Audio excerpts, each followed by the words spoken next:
મુકેશભાઈ પીપળિયા। શાકભાજીમાં અત્યારે વરસાદના હિસાબે બગાડ વધારે થઈ ગયો।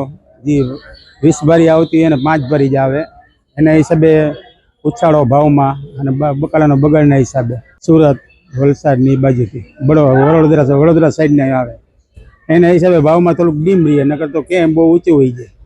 અત્યારે બહારથી આવે કોબી, દૂધી, ફુલાવર, ગવાર, વટાણા છે, કાકડી છે, કાચી કેરી, ભીંડો એ બહારનું આવે।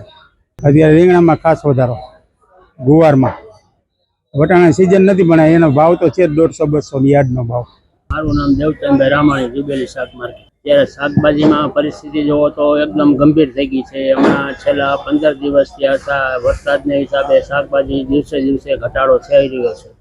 અત્યારે ટોટલ શાકભાજી 100, 120, 150 સુધીનો ભાવ છે। અમુક વસ્તુ તો 200 રૂપિયા વાલોર છે, ઓક્સિજનનો માલ અત્યારે 200 રૂપિયાની કિલો પણ મળી રહેશે।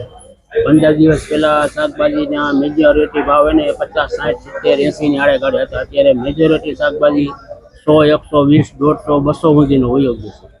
ખાસ કરીને બહારથી ક્યાંથી શાકભાજી બહારથી અત્યારે ટમેટા છે, ફ્લાવર છે, એ બધી મહારાષ્ટ્રમાંથી આવે છે। ટમેટા બેંગ્લોર, મહારાષ્ટ્ર બે જગ્યાએથી આવે છે। અને શાકભાજી લોકલ બધું એનું ગામડાની આજુબાજુમાં 150-200 કિલોમીટર, 100 કિલોમીટરની અંદરનું આવે છે।